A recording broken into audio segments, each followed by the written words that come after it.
Okay, thank you for coming. I just love this crowd on this wonderful, wonderful, warm, right? From what we're used to or what has been, warm Friday afternoon. It's great. Have a great weekend too. I'm going to just, my name is Robin Munson and I do most of the adult programming here at the library. So I'm going to talk a little bit about what is going on at the library in case you're interested in more stuff. So right now we have our winter reading challenge and it's for all ages. The theme there is where we come from. It is going from January 1st through February 29th, so you still have time to sign up. Adults could win. We have a raffle for these prizes. It's a coffee cappuccino maker or 2 tickets to the SCT music, the Music Man, the play.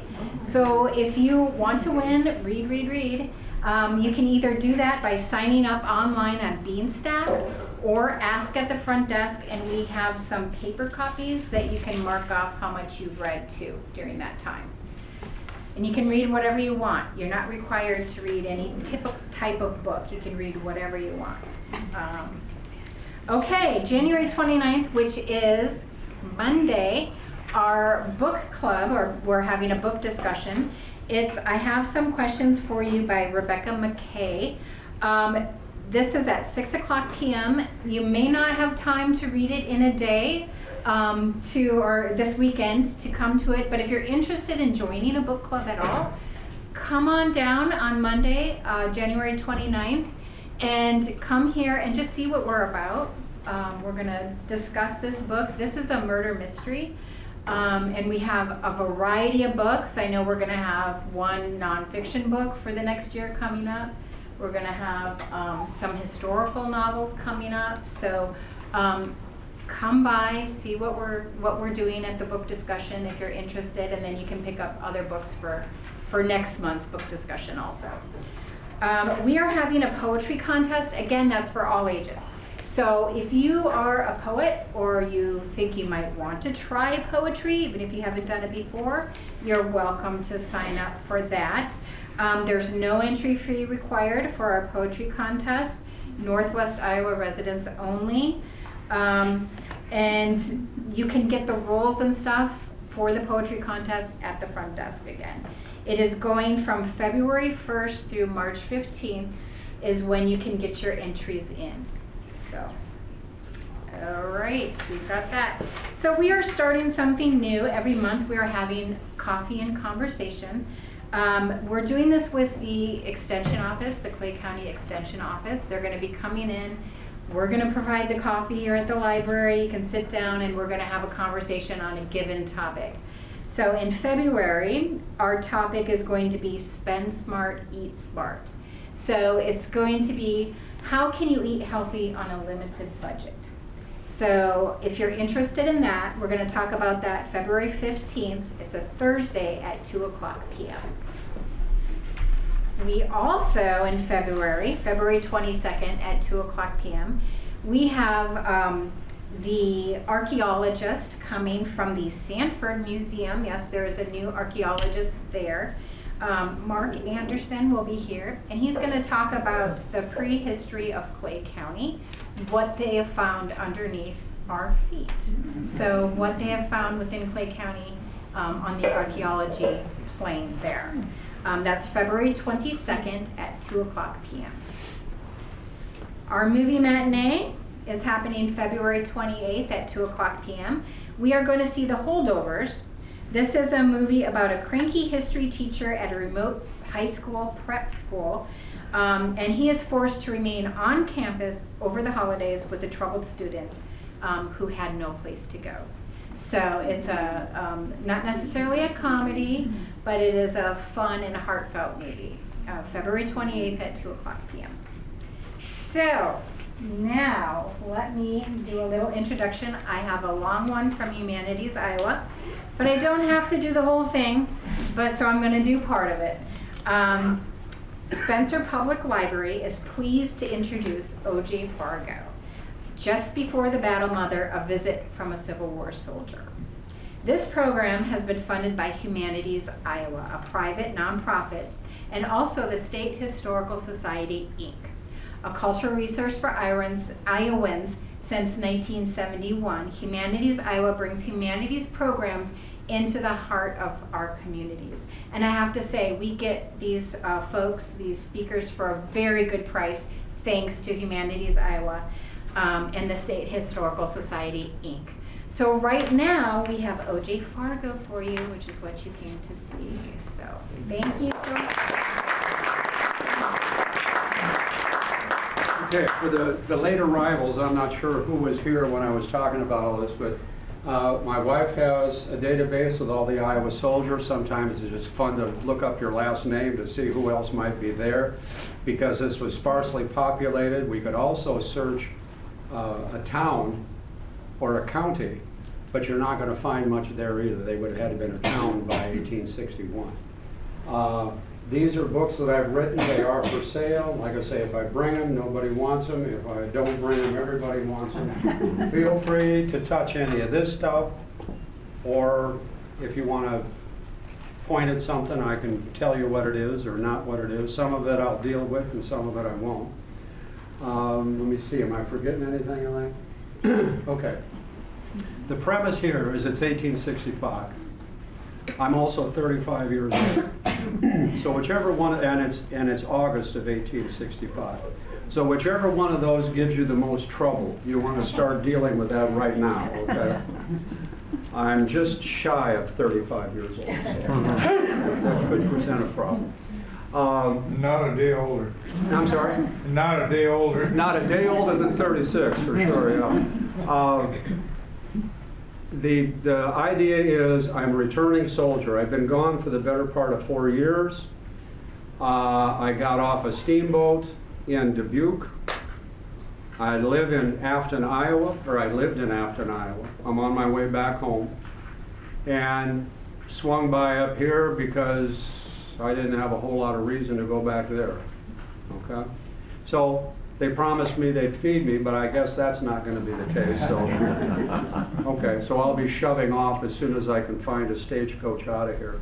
They'll let me go on any sort of conveyance as long as I've got this uniform on and as long as there's a spare seat. So if anybody knows when the nearest stagecoach is heading south, you be sure and let me know, okay? Once I go, which is going to be like in 30 seconds, it's going to be 1865.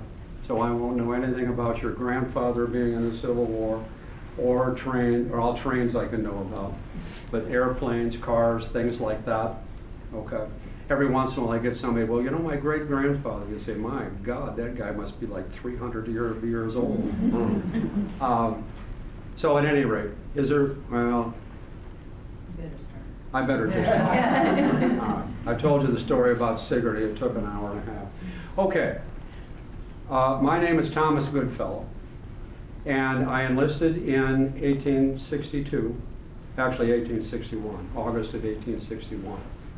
And I was originally from the Quad Cities, Moline, Illinois, but that Greeley fellow said I should go west to make my fortune. Well, the west back then was Afton, Iowa. So that's about as far as I got. There wasn't a whole lot beyond there, and once you got past Canesville, I think you call it Council Bluffs now, there was nothing out there but Indians. So Greeley was wrong, okay? I certainly didn't make my fortune in Afton, Iowa, that's for sure. But with a wife and 2 kids, I thought, okay, life as a stevedore in Rock Island is not a good plan. So once I got there, basically I taught school in the wintertime, and that's when all the big boys came out, so they needed some muscle to take care of them. The rest of the time I would be shopkeeper, whatever it is I could make a living at during the summer months. Well, that war had been, well, nobody thought it was going to be a war. I'd been hearing about that ever since I was that tall. And all the boys in the South periodically would start to feel bad about themselves. Now I'm going to give you the Union viewpoint here.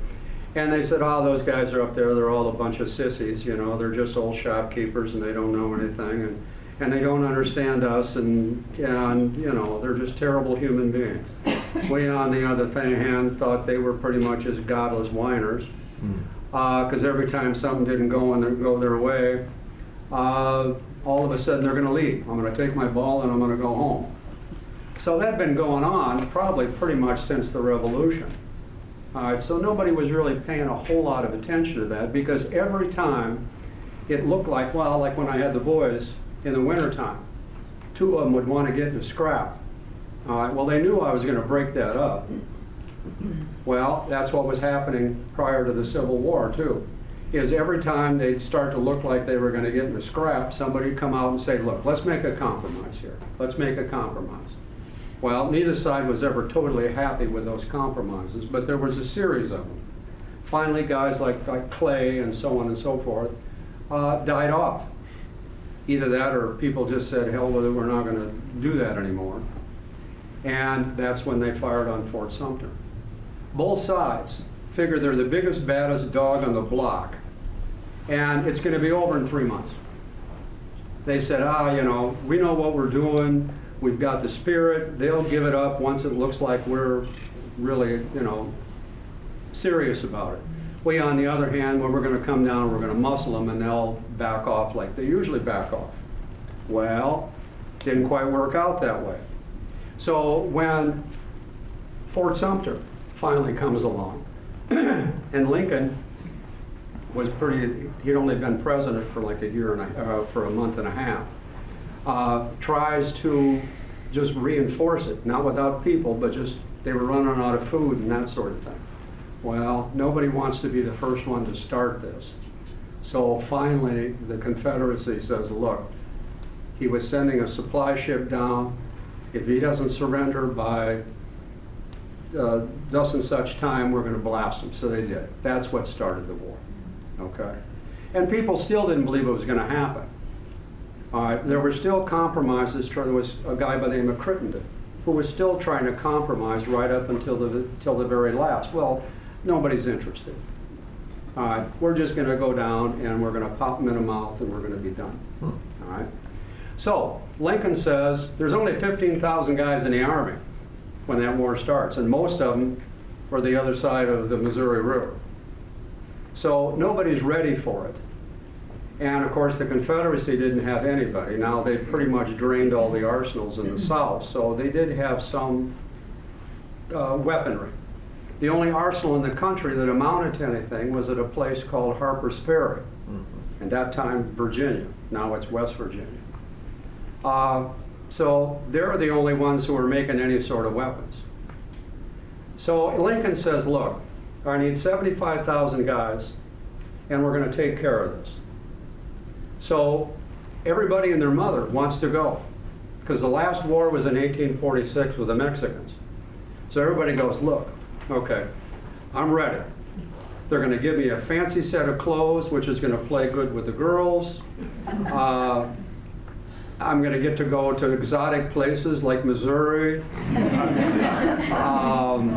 They're going to pay me $13 a month. They're going to feed me. I'm going to be a big hero. I'm going to go mash somebody in the mouth, and I'm going to come back. Okay, that's what everybody thinks. You keep that in mind. 3 months, that's how long this is going to last. So, here in Iowa, there's a depression going on. In fact, there's a depression going on all over the country. So there's nothing to be had. And every state was supposed to have militia. Now the Confederacy took that more seriously. All right, they were better prepared. Here in Iowa, there's maybe 8-10 militia units in all the counties. And for the most part, they'd get together once a month, puff out their chest, wear some fancy uniforms, march around for a little bit, impress the girls, have a dance, eat, and go home. That was the militia, all right? They're bringing whatever guns they had from home and so on and so forth. There was supposed to be an arsenal in Des Moines, or Iowa City at the time. But John Brown and the boys had been coming through. It was like the gateway to Kansas. So that had been going on since the 1850s. So the governors kind of let it be known that the key to the arsenal was over in this desk drawer. So as these guys are coming by and they need a couple of guns, they just kind of amble into the arsenal and take them. So there isn't much left. So the governor, Kirkwood, is a friend of Lincoln, so he catches wind of this. And he says, look, I need 1,000 volunteers. 15,000 guys show up. I mean, they're ready for this, okay? Because it's only going to last how long? Hey, I'm going to be back by planting time. You know, it's not a problem. Only they have no guns, they have no uniforms, they have no nothing. The governor's problem isn't how many people he's going to find. It's how is he's going to tell the other 14,000 guys they got to stay home. And he's a politician, for God's sake. Okay, so, you know, I could have raised my hand all day long down in Afton, and it wouldn't have made any difference because there wasn't enough votes down there to interest me. So a company was 100 men, a regiment was 1,000, so they only want a regiment from Iowa. So they choose a company from Dubuque, they choose one from Muscatine, from Keokuk, basically Davenport, you know, all your population centers. And they all get together, 100 men, they elect their own officers, and they're set to go. But they still don't have uniforms, they don't have a lot of things. The governor says, we don't have any money either, because they were state troops at that time. The state hands them off to the feds later on. So he takes out a personal loan for $80,000, which was a lot of money, I'm telling you. It's actually more than I may teach in school. That'll give you an idea of just how much there. And he sends, there isn't enough material for 1,000 uniforms in Iowa. So he sends one of his men to Chicago. And he comes back, and I'm reading about this in the paper, he comes back with enough cloth for 1,000 uniforms, because the ladies in Keokuk said they'd sew them if they could get them the outfits, or get them the cloth. He comes back with something called pink satinette. And I'm reading this and going, pink satinette. I've heard of some of the militia boys would show up in French uniforms, which were like the nastiest guys on the planet at that time. They had a jacket this color, only it had what looked like cobras. They fought in Algeria. So everybody wants to be the nastiest guy on the planet, see? So they're going, Mom, make me one of those. That's the way some of these militia outfits work. So that's what they show up with, only they end up with this pink satinette.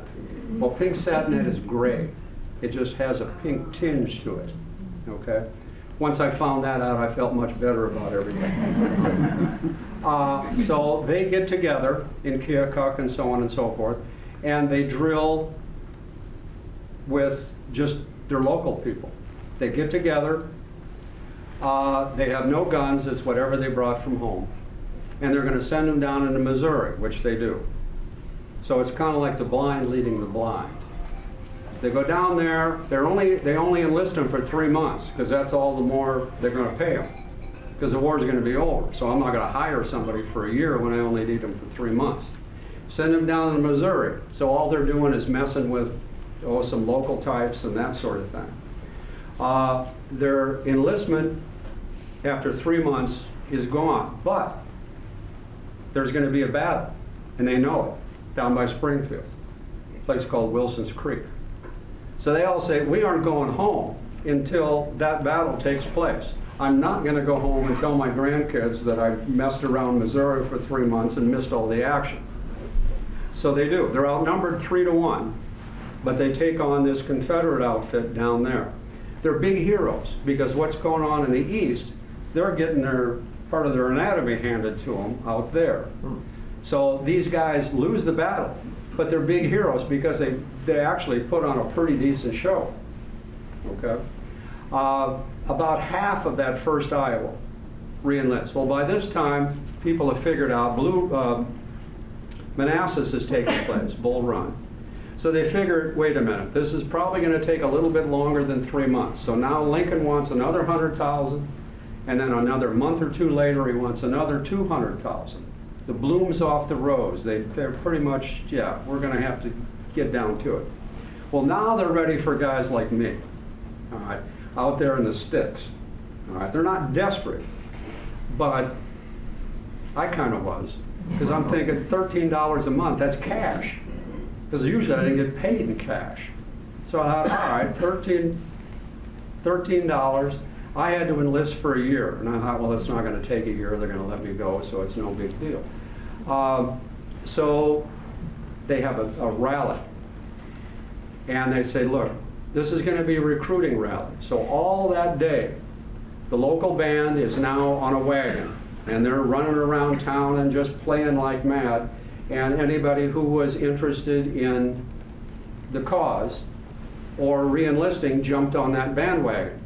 And then you showed all your friends just how patriotic you were. So there's women jumping on there, and there's kids jumping on there.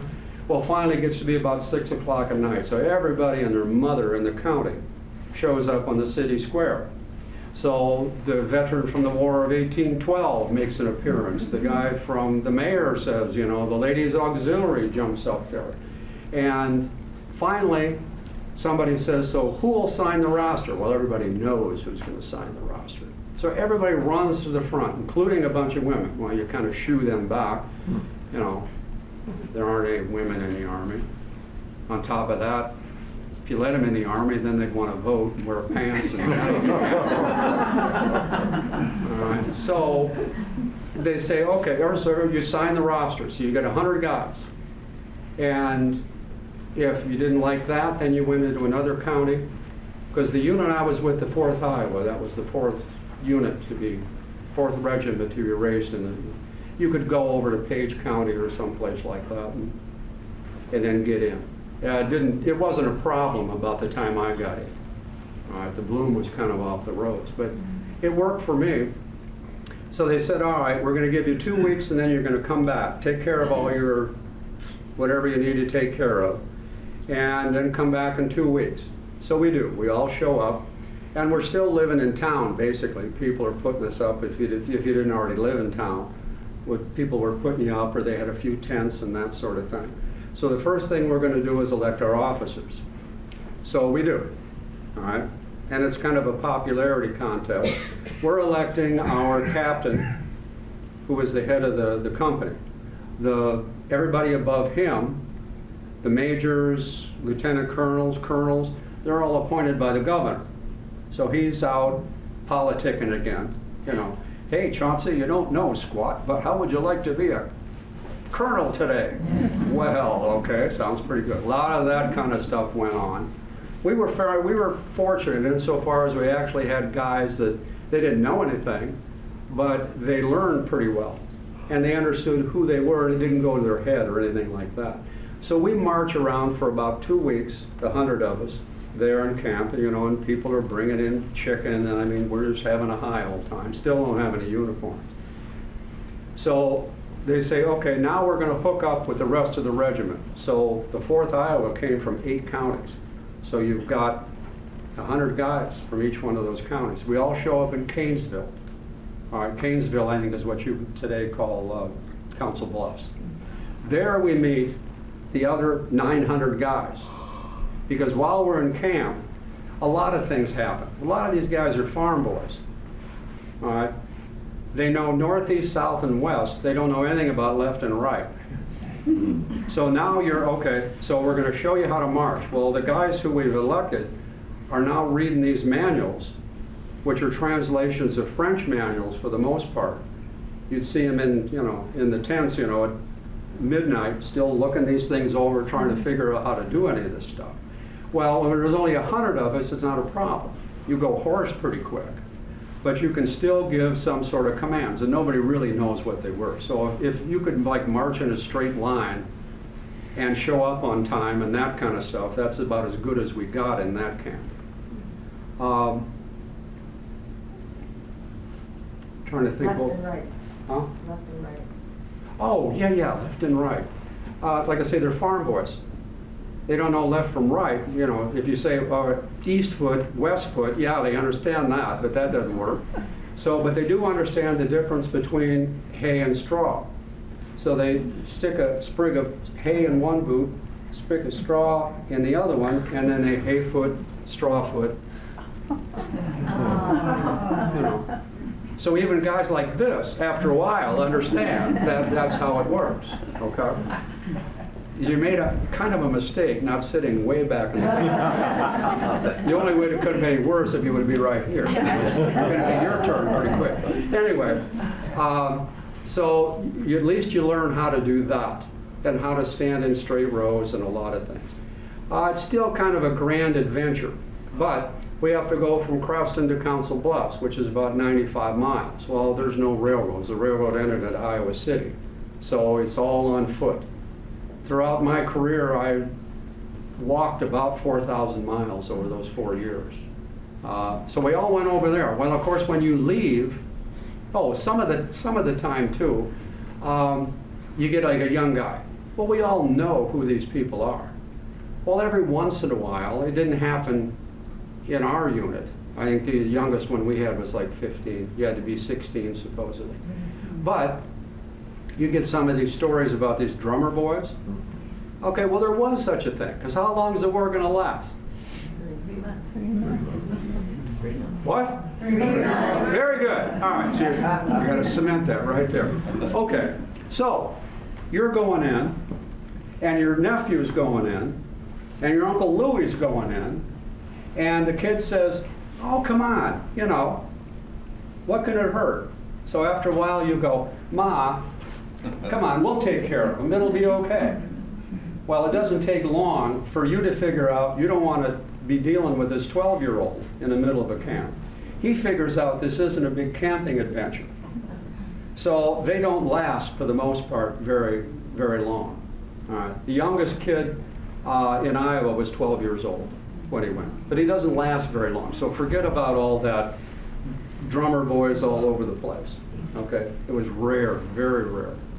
Because mamas were no stupider back then than they are now. All right. So the rational ones go, you want me to send them where to shoot who and get shot by what? Don't want to hear it. Anyway, some of these young kids would come up, and if you swore to something, it meant something back then. All right, so you had to swear that you were over 18. So one of the tricks was you put the numeral 18 in your shoe, and you could swear then you were over 18. Okay.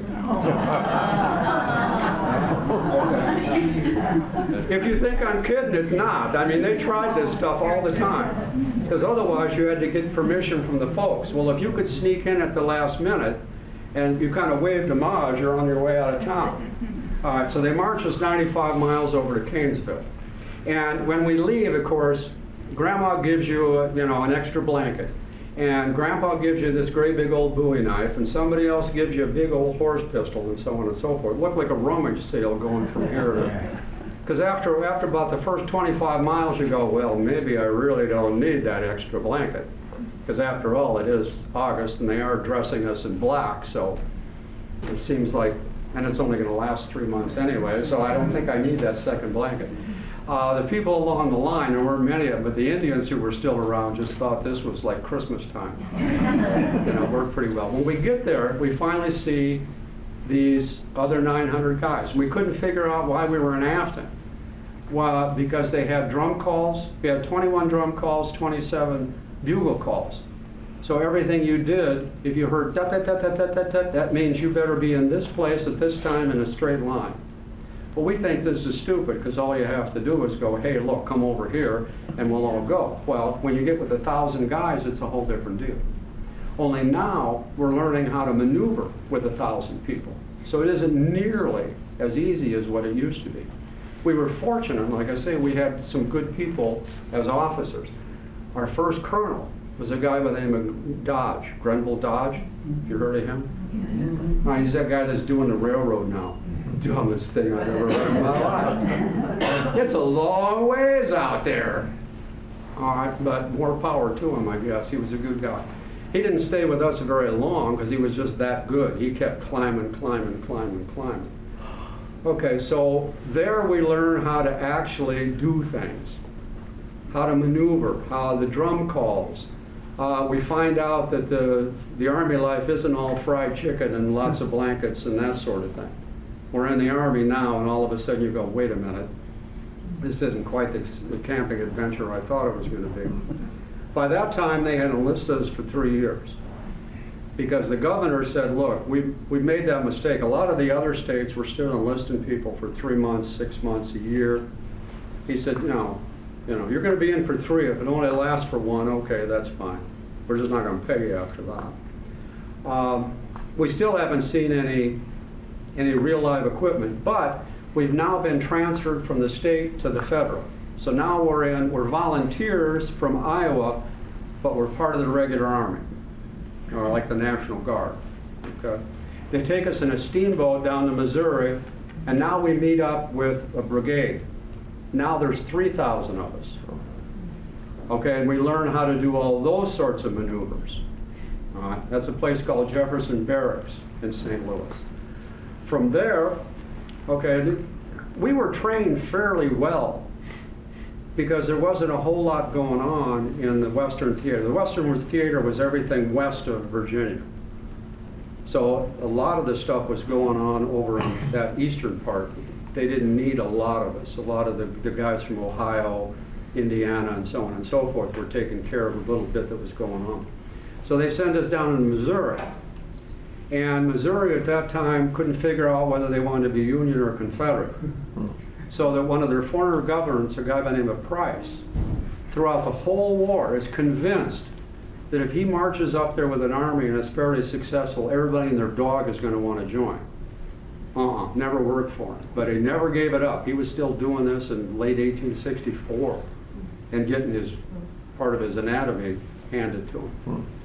So that's who we figure we're going to end up with. So we go to Rolla, we go all the way down. We ended up down to Springfield. And that's when we find out that there's an army just down the road, down in Arkansas, a place called Pea Ridge, Elkhorn Tavern. It all depends whether you're a Union or a Confederate. And we ended up with about a 2.5-day battle down there. And it was close. That was the first one I was ever in. Our colonel, we were faced south. And, in the middle of the night, he says, wait a minute, what happens if they come from the opposite direction? Because he knew where all the roads and stuff were. Well, sure as the dickens. 3 o'clock, he's got us out cutting trees across these roads. That's the way they come. Well, it's dark. So their cavalry is stumbling all over, making noises, so this whole army had to turn around. Now the south is coming from the north, and we're coming from the south. They whoop us the first day, or not totally, but enough. Second day, 2 of their generals get killed, and we turn the tide. Had that not been for that battle, Missouri could have easily gone Confederate, and that would have been a problem. Because there were border states, Delaware, Maryland, Kentucky, and Missouri. Had they gone the other direction, had balance of power. So throughout that whole war, Lincoln's just treading real carefully with those guys. Okay, they don't want to irritate them. From there, now let me get my map out.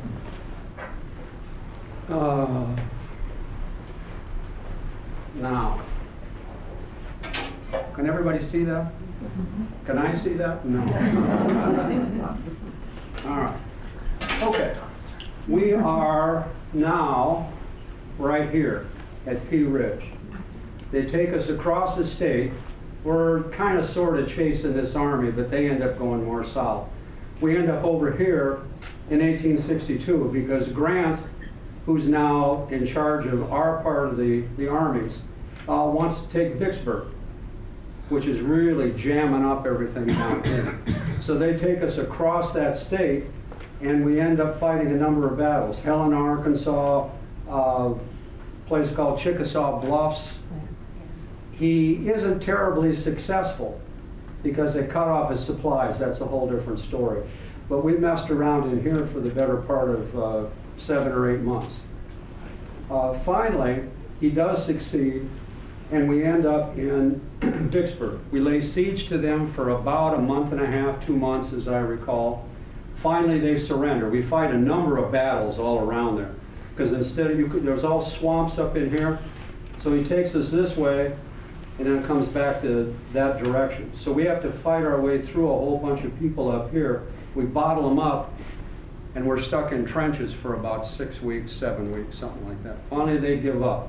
I thought, okay, Vicksburg is not a bad place to spend the war. Well, no. once we get these guys all taken care of, then they take us up in through here, northern Mississippi and Alabama. And about that time, another Union Army gets themselves bottled up in Chattanooga, which I think is about in there. So we got to beat it across country because they fought a big battle down here at Chickamauga. And they got this whole army bottled up. And if we don't rescue them, they got a problem, a big problem. They're going to have to surrender. Well, we do break that siege. And I thought, okay, Chattanooga's not a bad place to spend the rest of the war. It's now 1863. Early 1864 by the time we get done. So, but no. By that time, they transfer Grant west, or east rather, because they're just making a mess of it over in the East Coast. So they transfer him over there because he wins. And General Sherman is now our head commander. So he gets the idea, because the war is not going well over here, he gets the idea we're going to come down here and we're going to take Atlanta. So the army that I'm with fight darn near every day for about 3-4 months on the way down to Atlanta. But we've got them outnumbered, and for the most part we've got them outgeneraled. So you're fighting about every day. I'm not. But part of that, my unit is. Finally we take Atlanta. It's a big deal. Because Atlanta, there's a lot of industry, industry and that sort of thing. Okay, now, now considering Atlanta's kind of a burned out wreck, but still not a bad place to be. It isn't any worse than sleeping in a tent anyplace else. No, he decides that no, we're going to come down here to Savannah. Well, it actually worked out fairly well because all the troops were over in here. So we really don't have much opposition. So it was kind of like a cakewalk. We had to live off the land, and that's a whole different story. But we end up in Savannah. Now I thought, Savannah's not a bad place to spend the rest of the war. It's 1864 now. No. We're going to go up the coast. But Charleston is in here, Columbia, that sort of stuff. But we figured we aren't going to get very far because this is all swamp. Well, our engineers were much better than what I thought they were. So we end up going clear up in here, and we're pushing that same army all the way up. To make a long story short, we end up here in North Carolina. And when we're up there, Lee surrenders. So all we hear is, the war's over. Well, if the war's over, who's those 30,000 guys over there trying to shoot me? All right, that war wasn't over. There were still 4 or 5 Confederate armies, smaller ones, including the ones, the only surviving army of any size. We finally whooped them. Now the war, for the most part, is over. The remainder of armies don't surrender for a while yet.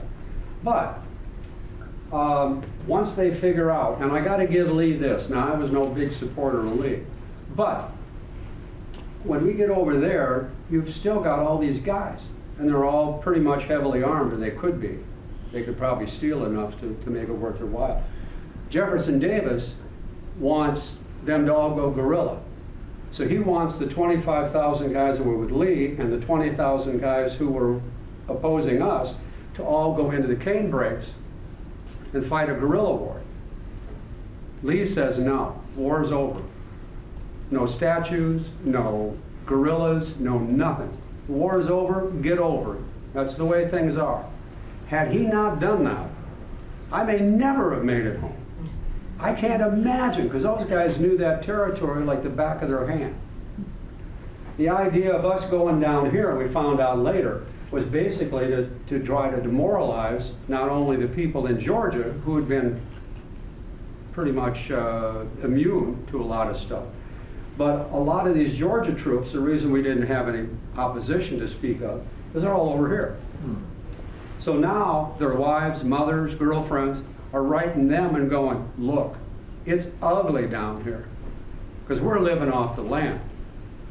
So if you'd encounter a pig, you know, and it came at you, you had to shoot it, or you try to get it to take the oath, and if it didn't take the oath, you had to shoot it. All right, so we're living off the land, so we didn't have a problem. When I get down about here, we're sitting around a fire, and all of a sudden, somebody comes flying out of the darkness. Well, you jump about 2 foot, because he's obviously got past the pickets. It's a guy they were taking all the prisoners from Andersonville over into South Carolina. Well, they were a lot laxer on that march. Here's a prisoner. If this guy weighed 90 pounds, I'd be surprised. After that, I didn't have any problem burning haystacks and anything else. Now, we didn't. Pretty much common people, you left alone. All right, but you could tell. If they left, they were probably Confederates for sure. Yeah, they were going to get it. That's all there is to it. When we got over here, now we're at Charleston. Well, that's where it all started. That place ends get burned to the ground. Now, it's a debate. As the Confederates would leave these towns like Atlanta or Columbia or Charleston, they'd set fire to whatever they couldn't take.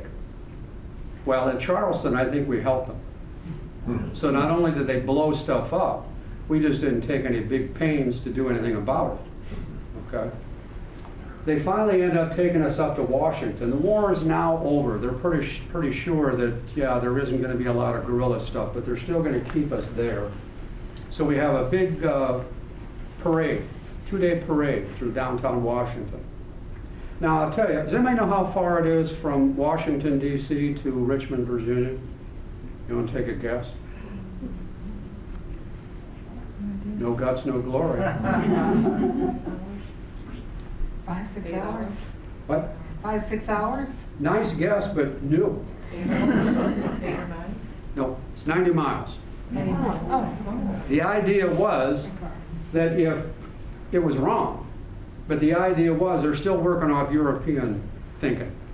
If we could take Richmond, wherever that ended up, up here. If we could take Richmond or if they could take Washington, the war was going to be over. No, it's not. Not as long as you've got hundreds of thousands of guys out roaming around. That just means you can't go home, that's all.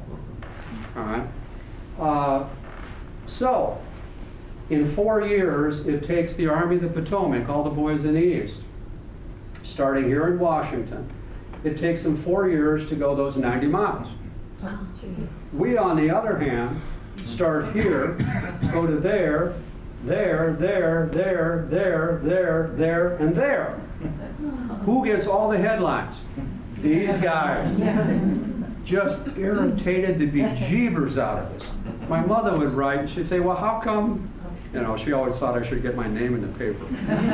How come it doesn't talk about the Iowa troops? I said, obviously we don't have enough good PR people, that's for sure. He says, all I read about is these guys in the East. The only time you guys get your name in the paper is when you do something big, like you take Vicksburg or Chattanooga or Atlanta. Yeah, okay, they had all the newspapermen on their side, I guess. Anyway, so who gets to go first when we have the big parade? All the boys of the East. Well, they looked a lot better than what we do, because they were a lot closer to home than what we were. Well, you're all kind of getting together now, not that I spent a lot of time with the other 30,000 guys I'm with, but we decided that, by God, if you can't look good, you at least should act good. So the newspapers the next day said we looked like a bunch of well-drilled, lean wolves. And we thought that was okay, because all they talked about with them is how pretty they looked. At any rate, from there, they take us to Louisville, Kentucky, which is there. I was looking down here. And they're going to keep us there for about 3-4 weeks. If nothing else, they got to collect all our stuff. The reason I've still got my gun is they said if I paid $6, I could take it with me. Well, they've got 2 million of these things now. And this one was a British weapon. I had it from pretty much the very start. I didn't get a uniform that looked like this until about 6-7 months after I'd been in. Because it just, basically, whatever New York didn't want, Pennsylvania got. Whatever Pennsylvania didn't want, Indiana got, or Ohio got. Whatever Ohio didn't want, Indiana got. Whatever Indiana didn't want, Illinois got, and we got whatever left. So I didn't see my first gun until I got down to St. Louis, and that's because the governor pulled strings to get us 400 or 500. But they're getting all these rifles like this, Because remember, I said the one arsenal was in Harper's Ferry. Well, it sits in a big bowl. So it changes hands. All you got to do is put cannon up on the hill and blast away, and the other side's going to give up.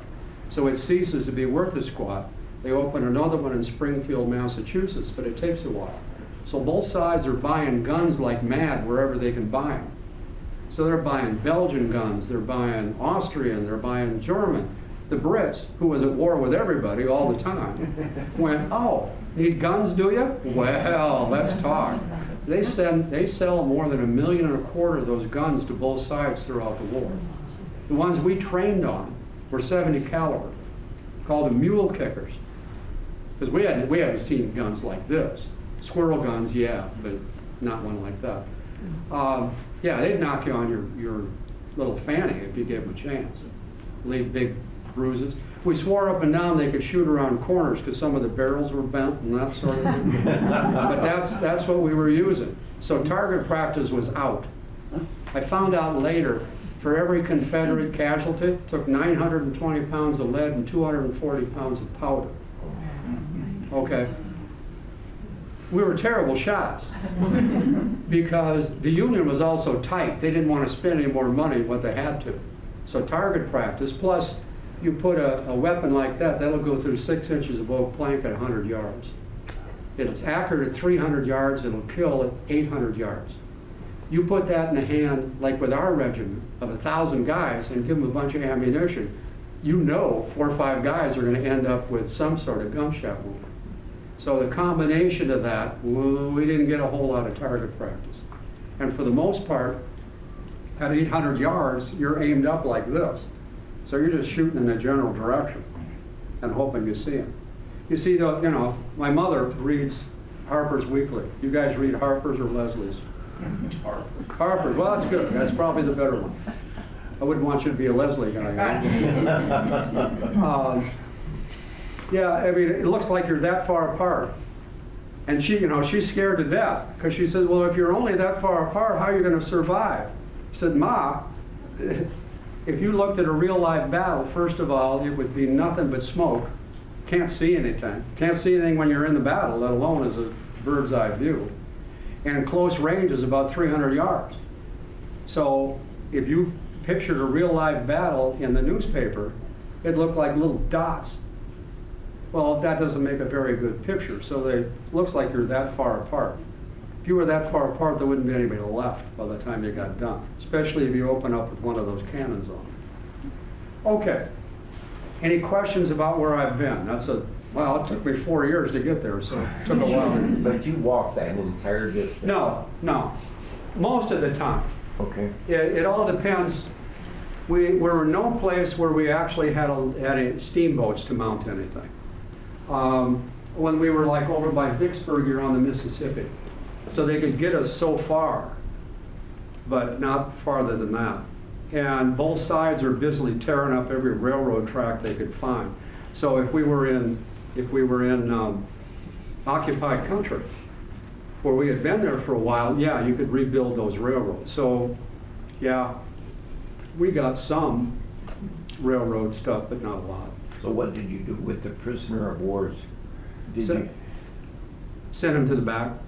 Oh, I see. I have no idea where they ended up. Oh, I see. Yeah, you get them, you hand them off to this guy. It's kind of like mail. You don't know how it got there, but it got there. You hand it to this guy, he hands it to somebody else, they hand it to somebody else. So they had prison for them? They had prisons that they put them in? No, well, part of the war, yes. Okay. The first part,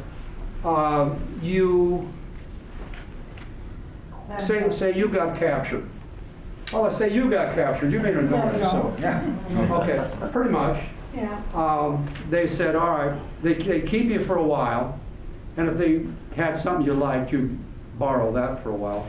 And same thing going the other direction. And then they'd say, okay, we're going to keep a list. So we captured 40 of you. You go home, and you have to swear to me you're not coming back until you get transferred. I'm coming back. Get paroled. All right? So it was a gentleman's agreement. Well, that breaks down after Vicksburg because Grant paroles 25,000 of the prisoners in Vicksburg. And that's about the time blacks got into the Army too. So the Confederates wouldn't consider blacks as anything other than slaves. And that's if they didn't shoot them. But Grant finds some of the guys he paroles a month or so later back in the Army.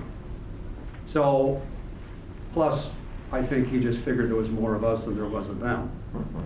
So it ends up being, at that point, nobody thinks about prison camps, because you aren't going to keep them very long. You just need some place to keep them for a while and then send them home. After 1863, now, all of a sudden, both sides got to come up with places for thousands and thousands and thousands of prisoners of war. That's the horror stories. They had theirs, we had ours. Rock Island, they thought was a pretty bad place to be. All right, so once stories come back from places like Cahaba or Libby or Andersonville, there wasn't a whole lot of sentiment for treating them any better than what you had to. Plus, you get over like Rock Island, and these guys are from the South. Okay, so a cold day is like 30 degrees. Well, now you're in barracks that are just barracks. They're just wood barracks. A lot of these guys, you know, don't do well. Plus, if you were in the Army, 2/3 of the casualties were diseases anyway. Doesn't make any difference who you were. So all of a sudden, smallpox comes along. It could wipe out all kinds of people. So they weren't as bad. They couldn't be as bad as what, like Andersonville was painted. Okay, but it was not good. They didn't have anything for their own soldiers, let alone ours. So you've got now a camp that was supposed to be designed for about 10,000 people. You got 40,000 in it. And you got one water source. Okay, so. How many people were absent from war? Oh, AWL? Yeah. About 10% I wondered, every day. decided this was not for them and they headed home.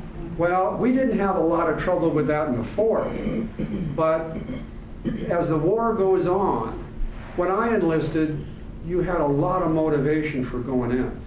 A lot of patriotism. With their money? You felt that they had been mean to you for a long time. You had, you know, just a variety. I went in because I needed the dough, to tell you the truth. But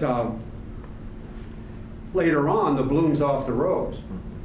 So they have to start a draft. And Iowa is pretty well tapped. Because, I mean, they have a lot of enlistments. Iowa enlists more people per capita than any other state in the Union. So it gets to be about 1863, you're seeing all the casualty figures come back. The economy is improved. All the girls are still home. There isn't a whole lot of incentive to go back in. So the draft didn't function all that well as far as a draft. In fact, they closed off Iowa's borders in 1863. The governor says, you ain't leaving. All right, because a lot of guys headed north. All right. So it's either get drafted or you enlist. Well, they started giving bounties. So there's a lot of incentive. When I went in, you got a $100 bounty. When I re-enlisted in '63, now it's like $400 or $500 because you got federal bounties, state bounties, county bounties, and if you're from Des Moines or someplace, because everybody had to meet a quota. So if you didn't meet the quota, they were going to draft.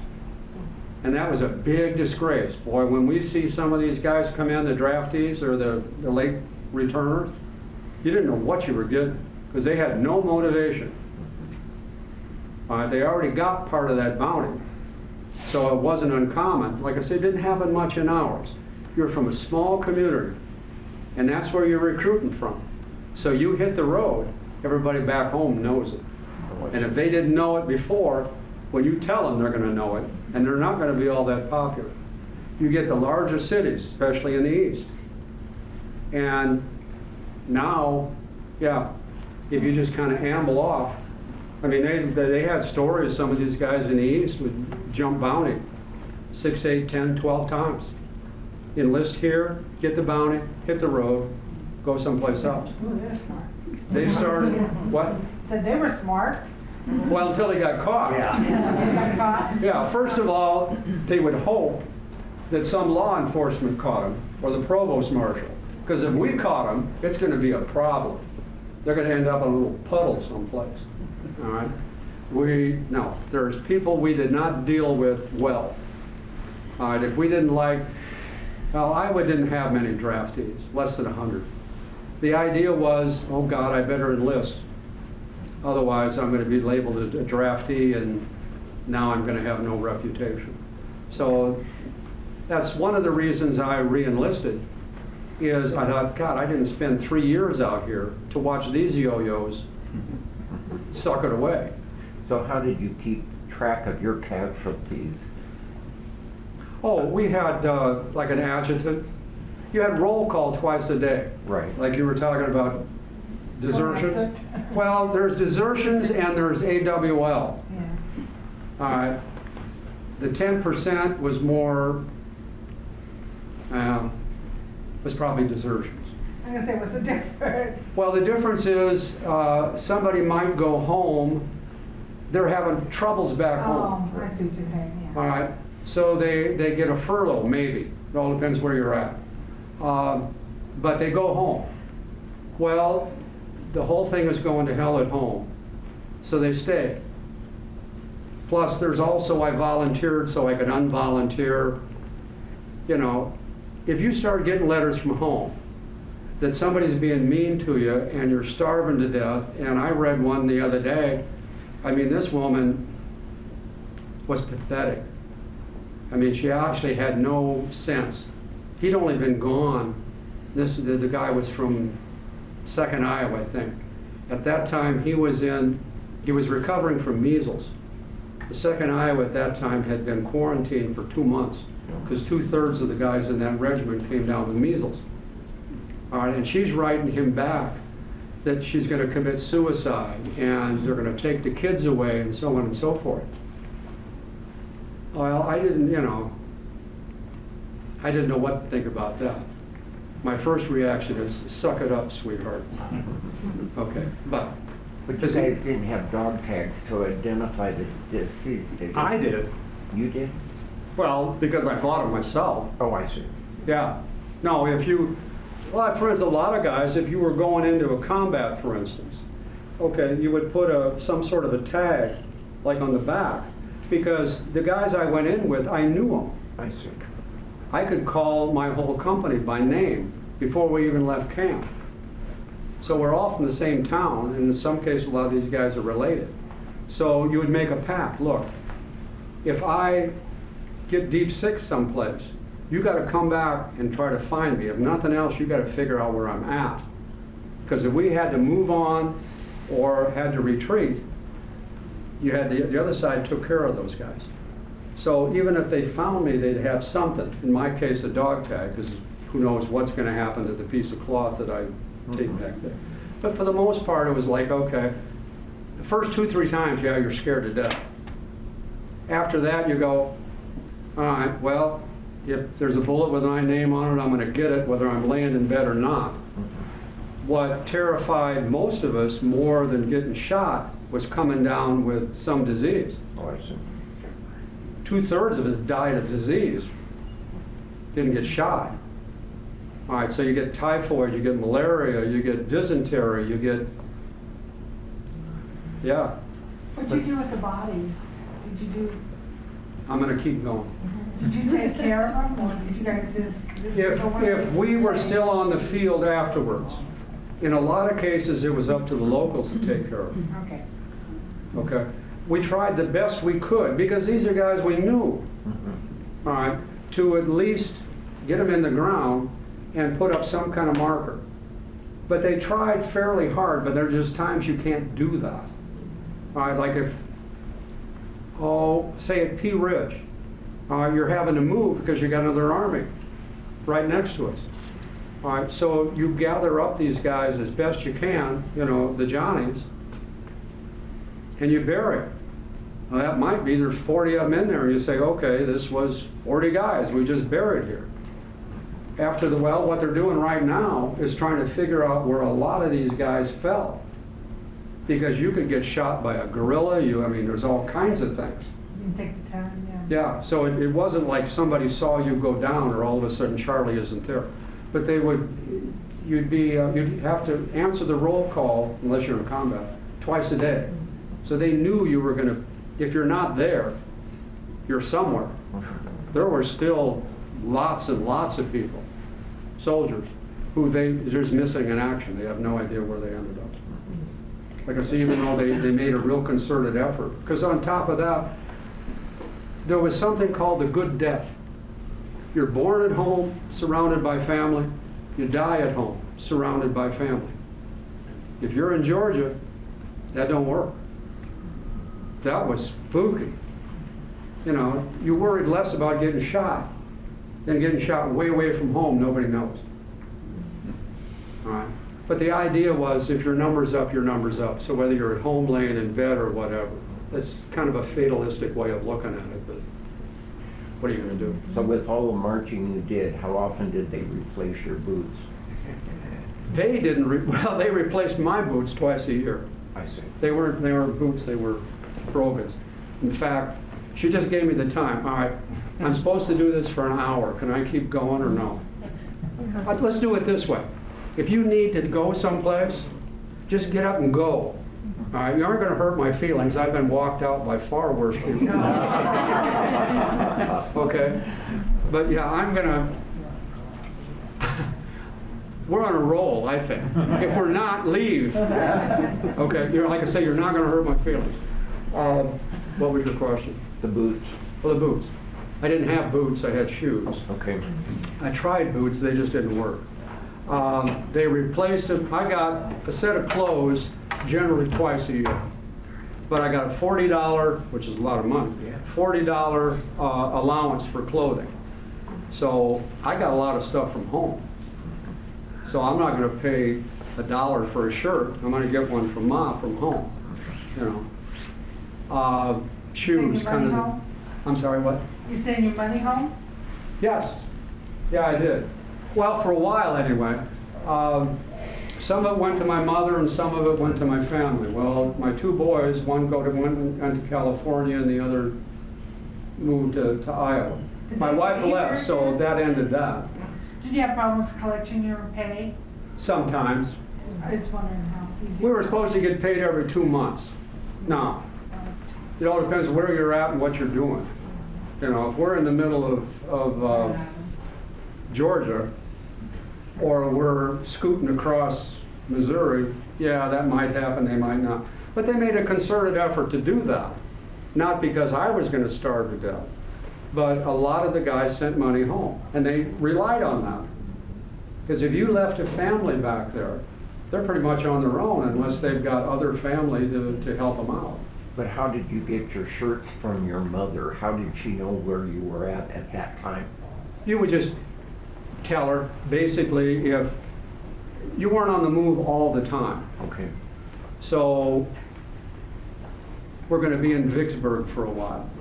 Okay. And I'm not sure how they did that. If it was me, nobody would ever have gotten mail, because I wouldn't know how to do it. But they had some sort of a chain of command. I mean, you'd get, not necessarily me, but soldiers would get boxes. I mean, with turkeys and pies and all kinds of stuff. It took us about a week or so to get mail back and forth. I don't know how they did it, because that's when we were out in no man's land. If you were moving, yeah, you probably weren't going to get any, but it would catch up with you sooner or later, because they knew where that regiment was going to be. I see. So there might be a mound of it by the time you got done, but it would catch up to you, because they were aware. As long as things were okay back home, you were pretty much okay here. If things are going to hell back home, you ain't feeling so much good about taking on some Johnnies down here. I got my own problems. All right. Yeah, and everybody goes through some of that, whether it's homesickness or whatever. All right. When all of a sudden I was single, yeah, I was going to go back and, well, what the hell, man, now I'm going to be AWOL, and I'm still probably not going to be able to punch the bejeebers out of somebody, so I stayed. So did you ever have to march through swamps? Oh, yeah. When we were in South Carolina, it was nothing but swamps. down in the southern part. Well, we marched through a little bit of everything. You generally fought during the summertime. Then you're dealing with dust. If you were in spring or fall, now you're dealing with mud. Right. So you've got 25,000 guys in a road that's 4 guys wide. Yeah, you better hope you're in the front of that and not behind a bunch of horses. So yeah, mud, dust, yeah. Take the whole town of Spencer and go on a walk someplace and find out what a company would be like, then multiply it by 400 and you got the idea. Okay. Now, remember I said I could get off on a track? Okay, I was just off on a little track there. And I better finish up. Okay, as far as what we lived in. We started off, remember, everybody's carrying everything when the war starts because it's only going to last 3 months. So our baggage train, just with 100 guys, stretched for 3/4 of a mile. Because officers are bringing stoves and they're bringing, you name it, okay? That gradually gets worn down, worn down, worn down. So they first had us in something called a Sibley tent, which was like a big teepee. And you would sleep about 12 guys in there, or a fire in the middle, like a teepee. And you would sleep like spokes on a wheel. So in the summertime, your head's to the outside, and in the wintertime, your head's to the front. All right? Well, that took big poles and lots of canvas, and that didn't last very long. So then they put us in something called A-frame tents. And what that is just a huge piece of canvas with 2 stakes like this on either side and a ridge pole. Okay, you'd sleep 8 guys in one of those, 6 to 8 guys. You'd sleep spoon fashion, so you're like this. Okay, one guy turns over, everybody turns over. You get up in the middle of the night, made some real interesting conversations. Okay, plus half the guys have some camp fever or something, so there's hacking and. Well, even that's too sumptuous after a while. So they finally give us a piece of canvas about yay big and about yay high, called a shelter half. Okay, and it had grommets on the top, so you could either use it as a lean-to or ground cloth or a blanket, or you could hook 2 of them together and make a small tent, what we call a dog tent, because it was only about big enough for a dog. If you're over about 5, 6, part of you is going to hang out someplace or you could hook 2 or 3 of them together. Okay, so that's what we use for shelter. As far as clothing you asked about, well, let me talk about food first. They said we were the best fed army in the world. Well, I don't know what those Germans were doing, but they had to be starving to death. We had just about enough to get you through about a 25-mile hike. With full equipment, so on and so forth. Beans, coffee. If we didn't have coffee, there's going to be a revolt. That's all there is to it. They could short us on everything else, but you don't short us on coffee. Everything we had generally had been dead for a long time because the supplies, you couldn't get fresh stuff. We ate probably the best when we were in Georgia, when we had no supply lines, because you'd keep picking up cattle as you go along. So they're herding this huge herd all through the middle part of Georgia and just butcher them right in the spot.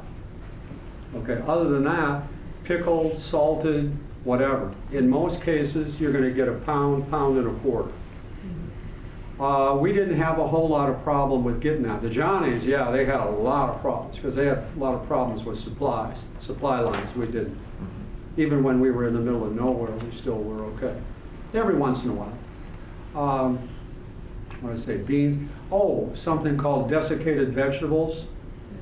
We're not sure what that was, but it came in a block about that big, and it was all sorts of pressed vegetables, dried. We think there were turnip greens in there and carrot tops, and most of the stuff appeared to be, at one point in time, was greenish. That's all we knew. But the only way you're going to take care of that is to boil it.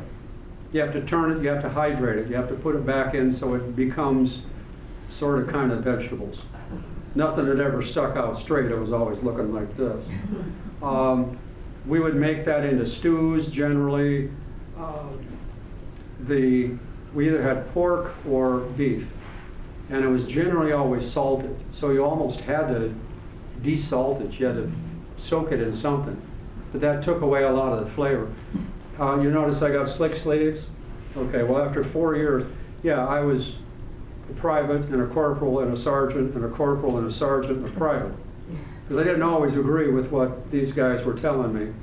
Well, the one time, they gave us a meat issue, and it had like a rainbow. It was terrible.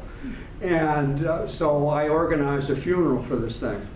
Well, the boys up there didn't think that was all that funny. Okay, so, yeah, we called it Salt Horse, because it could have been, I don't know.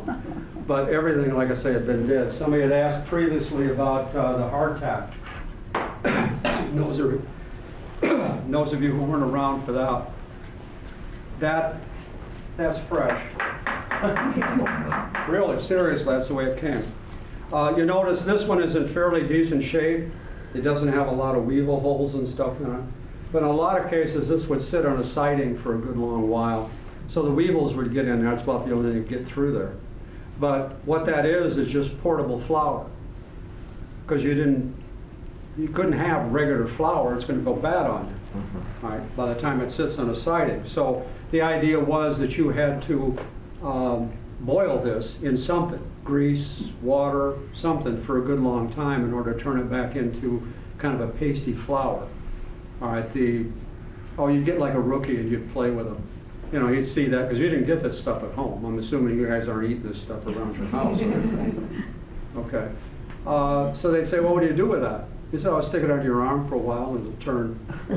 Every once in a while, one of those fools that actually do it, or they'd stick it under a horse's saddle. But you could have about as much of that. You were issued 6, 7 pieces, but you could generally have about as much as what you wanted. You'd turn that into various stews or wrap it around a bayonet and toast it and kind of make bread and that kind of stuff out of it. Yeah, I was talking to a sergeant one time, and he said, yeah, he found something soft in one of those. And I said, what was it? He said, a 10-penny nail.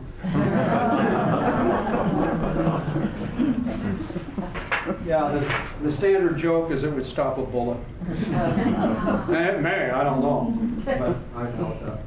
That was just some little funny thing we put together. A little army humor. Let me see, vinegar. They gave us vinegar because we were gourmets, right? We put it on our lettuce and our salad. No, why did they give us vinegar, do you think?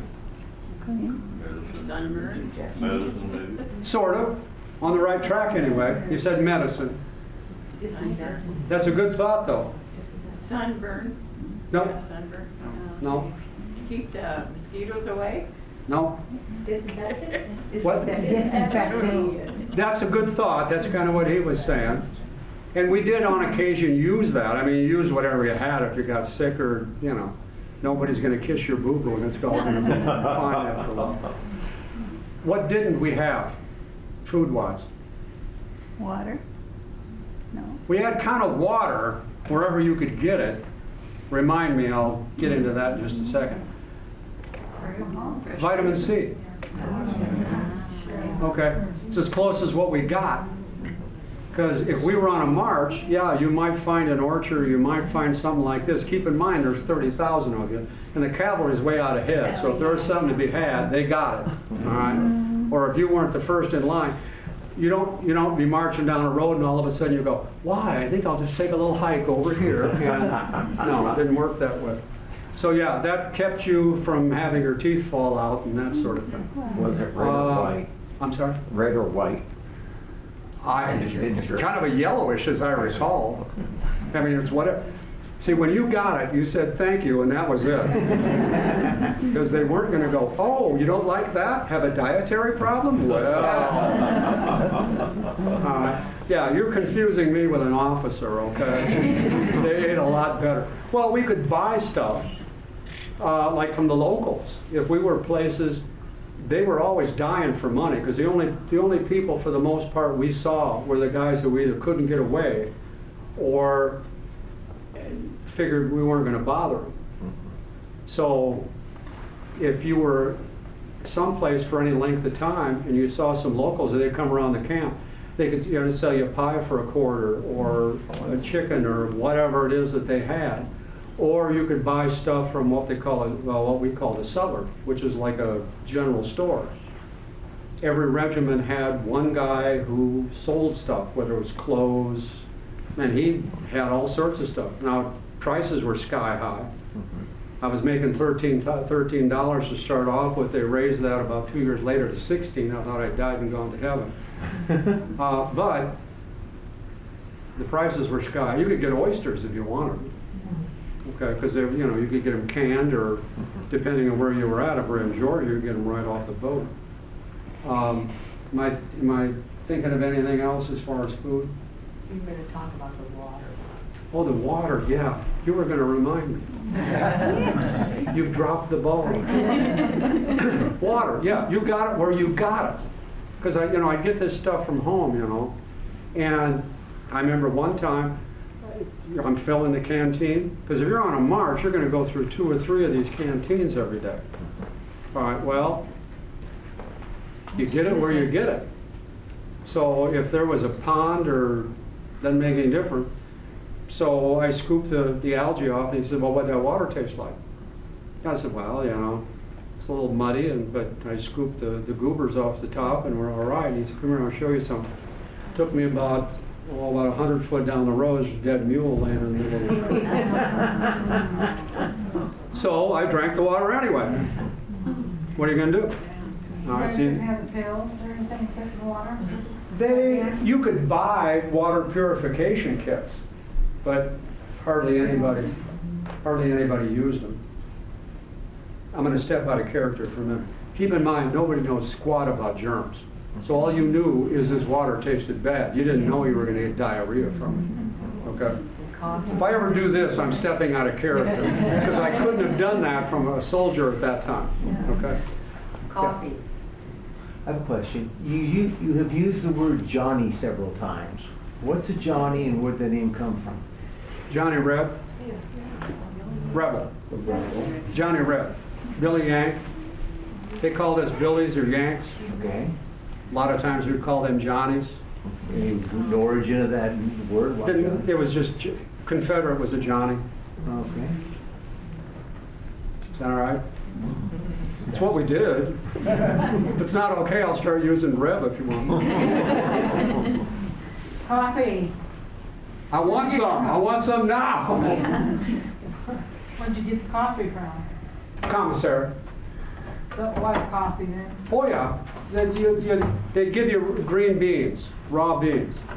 So you'd have to crush them up, and then you'd just put them in like this.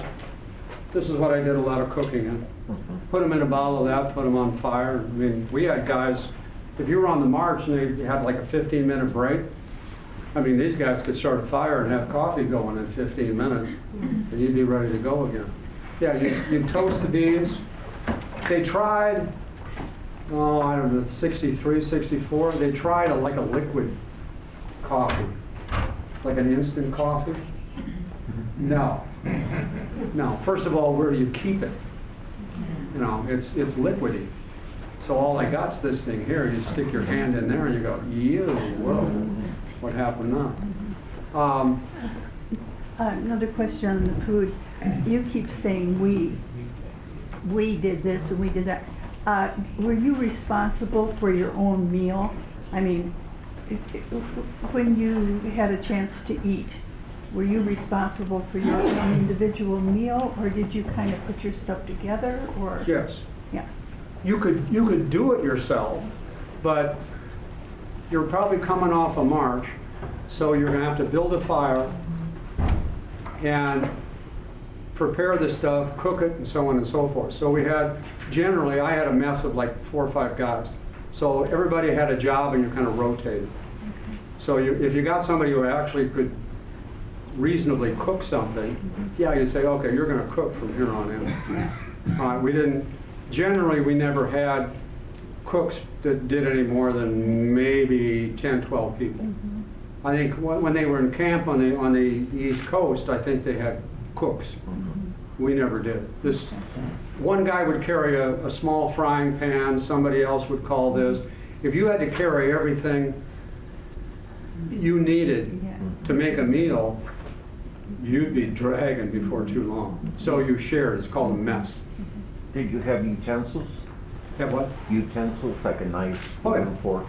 And you carried that? Yeah, I bought a little one that's kind of a combination knife, fork, and spoon. It's in here somewhere. Just because it's only about that long, didn't take up much. Mhm. Okay, if you want to, I can dig it out, but I'm not going to right now. Other than like nurses, laundresses, cooks, was there any women you ran into that wanted to enlist and fight as a soldier? I didn't, but there were some. See, I've had people ask me that. Now, I don't know, but they say they found a number of them just because they got wounded and went, ooh, what's that? I maintain that there were more women than what they want to admit.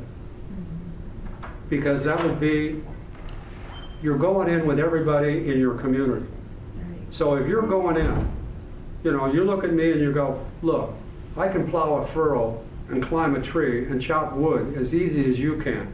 This war is only going to last 3 months. I'm going. You go, all right, what's your name? Sharon. Sharon? Sharon? You say, all right, Sharon. All right, I'm tired of talking to you, but, okay, you don't hold up your end. We're going to have an inspection and you're going home.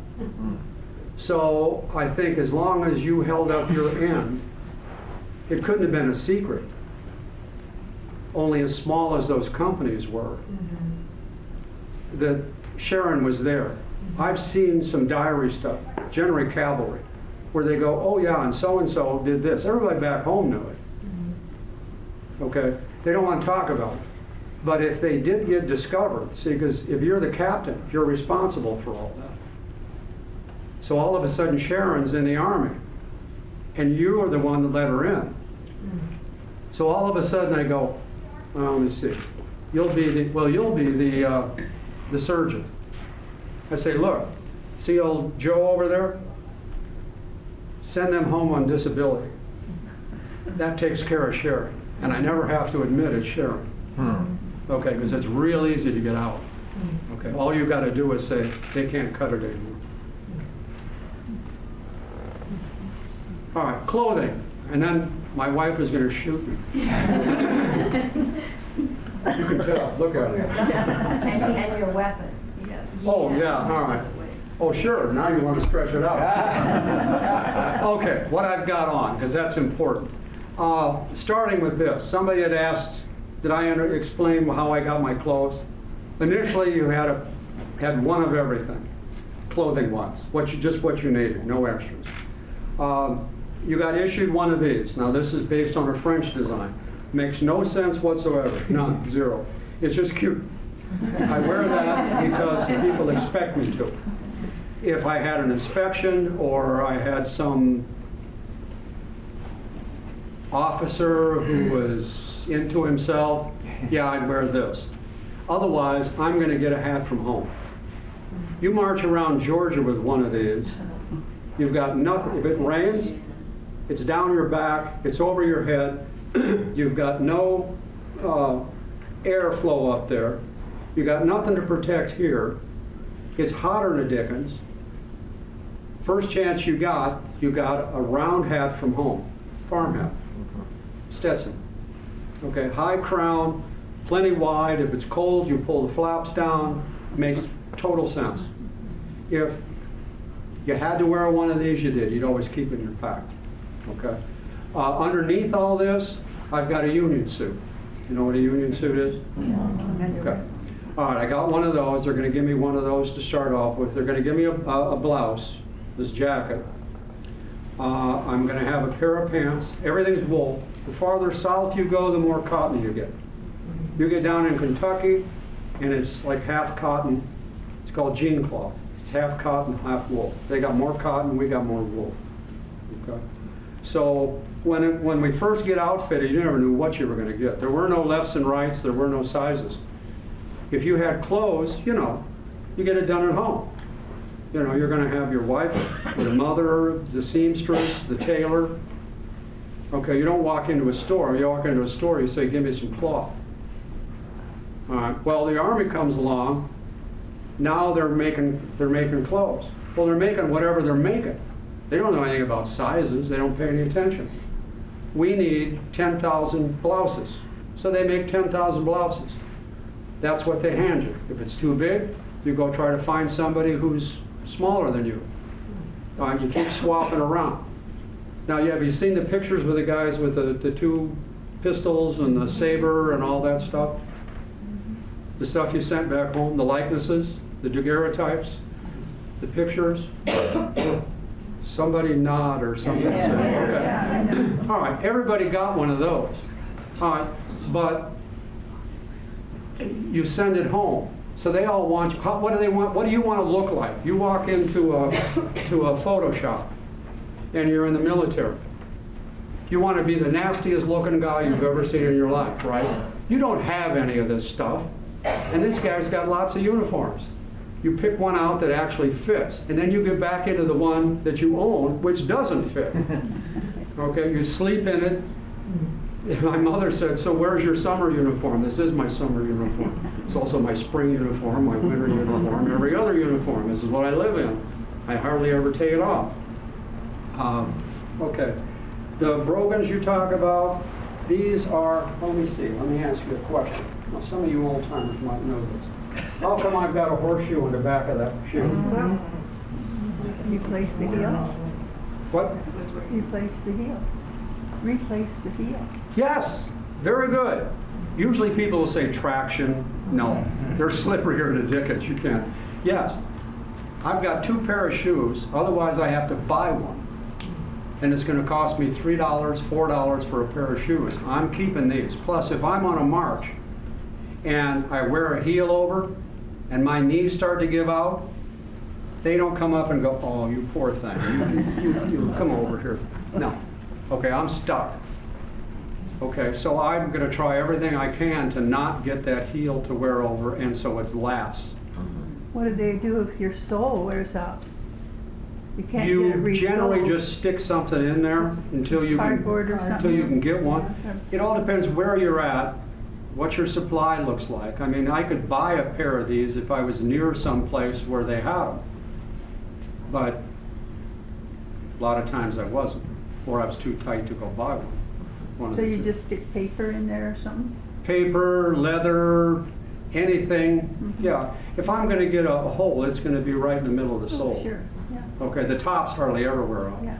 And they're rough on the outside. And the reason they're rough on the outside is it tends to shed water.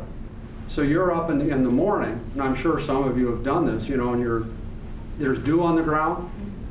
Okay, well, these will tend to shed. Otherwise, I got wet feet. If I have wet feet for very long, that's not going to be a pleasurable experience, and it could lead to other stuff. Like today, I've got on 2 pair of wool socks. The reason I have that is because I knew I was going to be walking. So if there's going to be something rubbing on something, I want it to rub on each other and not on me. Okay, blisters. If I thought I was going to go on a long walk, I'd soak the one down, the one closest to me. Last thing I want is blisters or bad feet if I'm going out someplace. Okay? Did you tell how many pounds of gear you had to carry?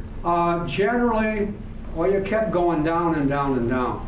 Like before I left, when I was in Louisville, it'd probably be somewhere between 45 and 60 pounds. Now, the gun, by the way, how much does a gun weigh? 15, I'd say. 15. 25. 25. 40. 40. 31. 31. 22. Okay. 18. Most of you need to spend more time in the gym. It weighs 12 pounds. It just feels like it's 40 pounds. I said 9.5, that's close. I've had, you know, strange amounts where people have guessed. Oh, the shoes too, also, you got what you got. So there were no lefts and rights. Once again, if you're going to have shoes, you know, you're going to do them at home or you're going to have a cobbler make them. Well, now they're being mass produced. So you swapped around until you got something fairly close. You'd go walk in a stream for a while so that shoe would start to mold to your foot. And that's how you did it. The stuff that's hanging on me, you asked how much, I'd have normally a knapsack on my back. So that's like my luggage. That's gonna have a blanket, that's gonna have probably a gum blanket, anything I need at the end of the day, because I'm not gonna be able to unwrap that during a 10-minute lull on a march. I didn't hear the answer. How heavy was the rifle? 12 pounds, 12. And what caliber? 58. 58. Now talk a little bit about that. The stuff I need is like here, is like a woman's purse. Anything I need quick is gonna be inside here. So I've got hardtack, I've got jerk beef, I've got plate, spoon, that sort of thing. Like I say, it's gonna be in there. Writing stuff, that sort of thing. Quart and a half canteen. I'm gonna have that full. Every time I see water, I'm gonna fill that up. Bayonet. They issued these because they were sort of terror weapons. Can you, I don't know, can you see the shape of that? It's like a triangle.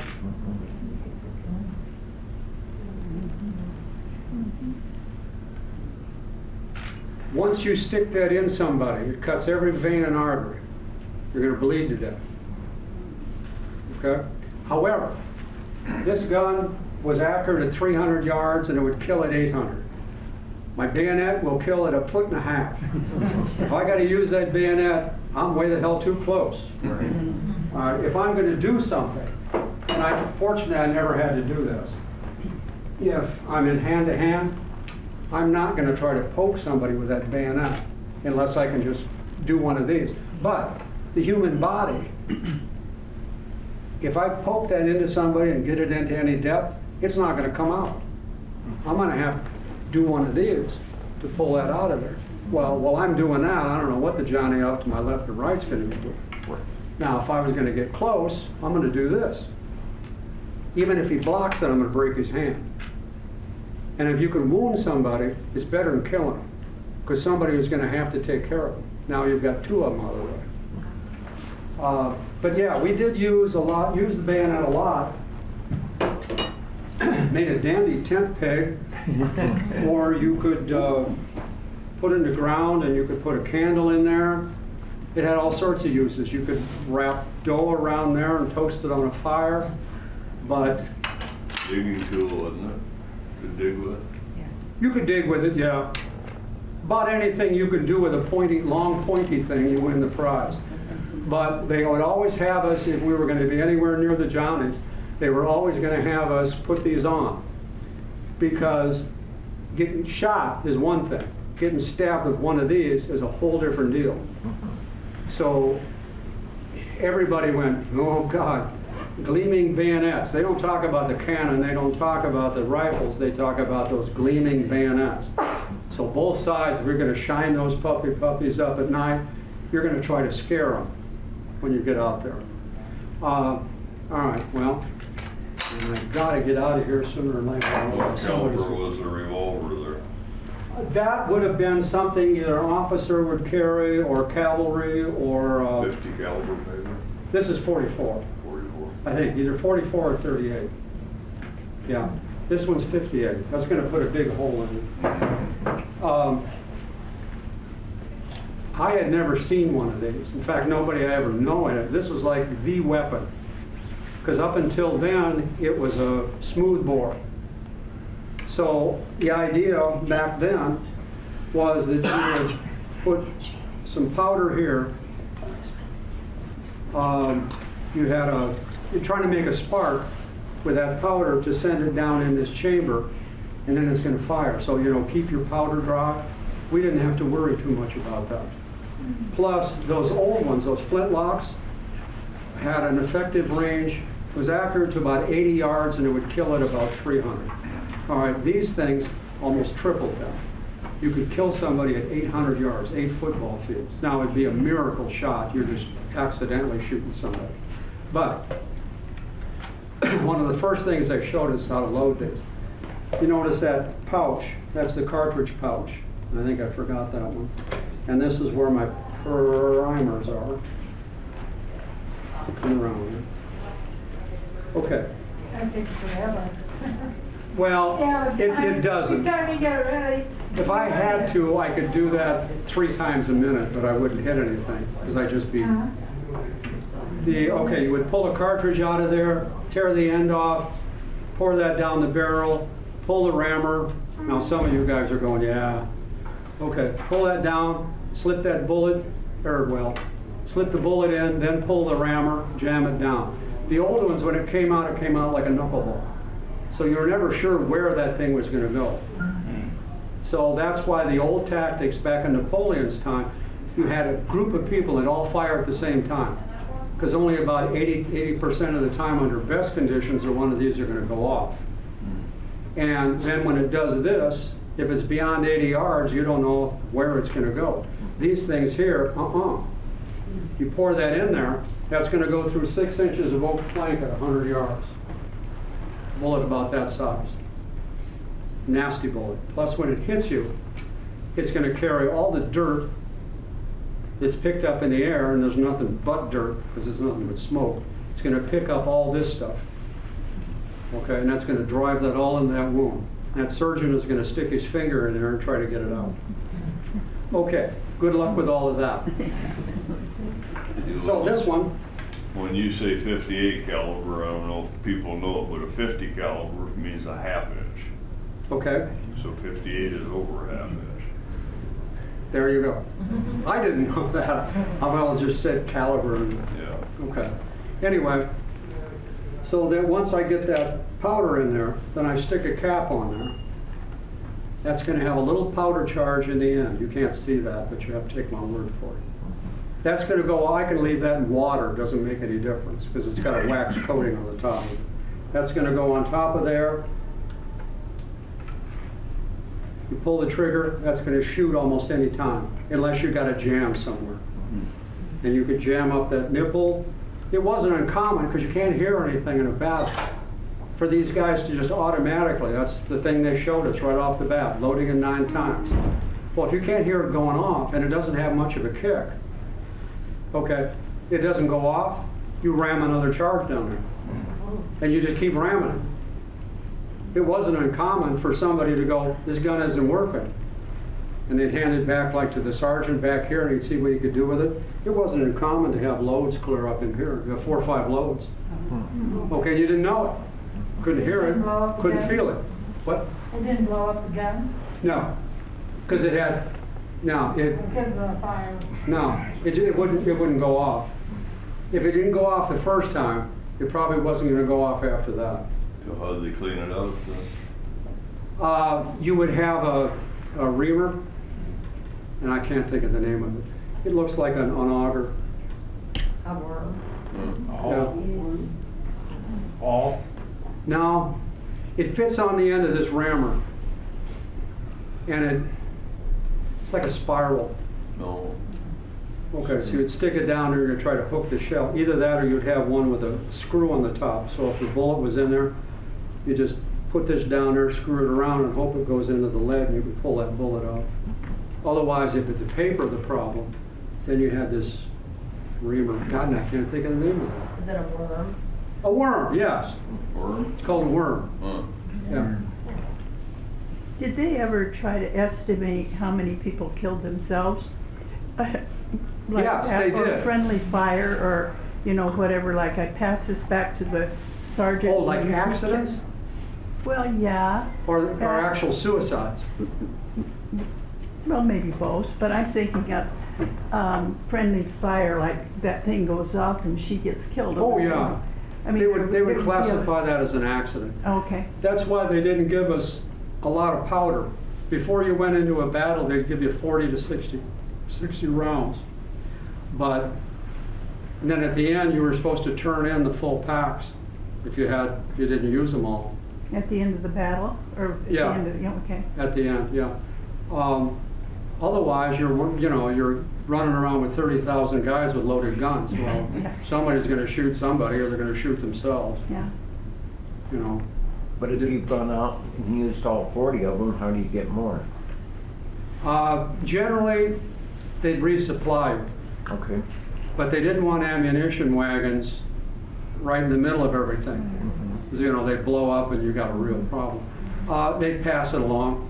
So they would be far enough away that they thought we were out of range or behind a hill or something. And just two guys would grab one of these things and just run like mad and just start distributing. At one point in your presentation, you said you were shooting up in the air. Why weren't you shooting like this?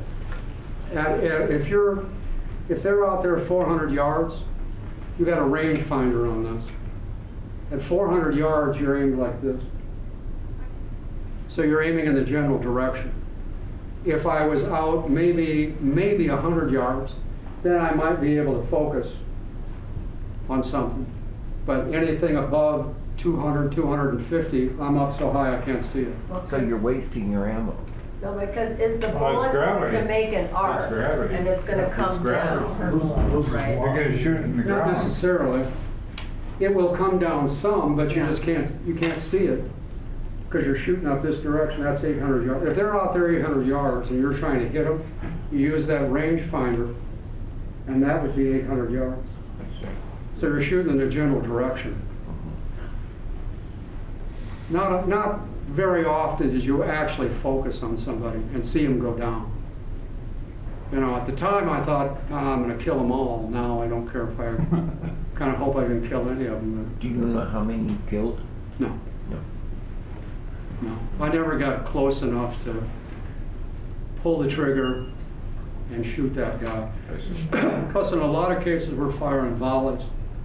So you might have 60 or 80 people shooting at the same time.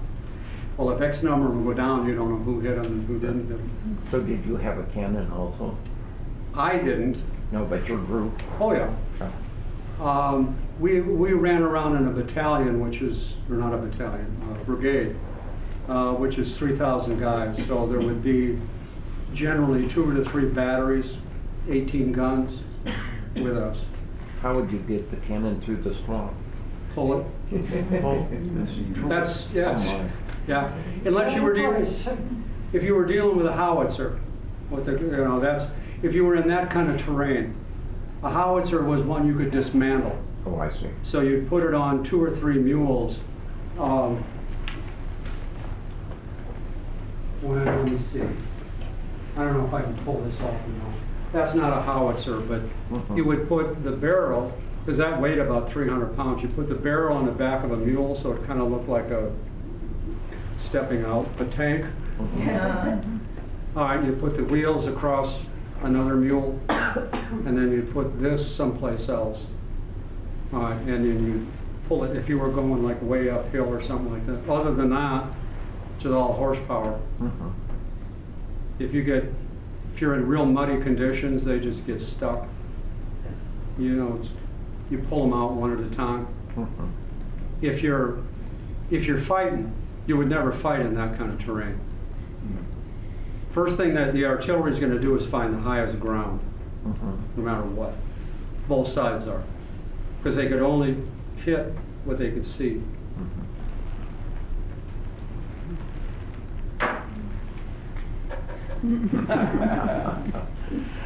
Yes, she's standing up. She saved all of you.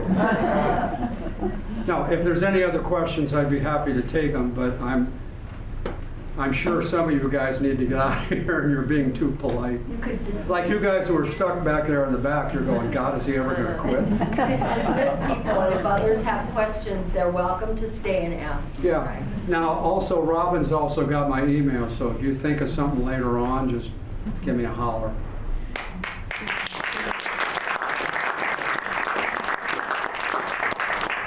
This was a good group. This is the best group I've had in a long time. You're just very active.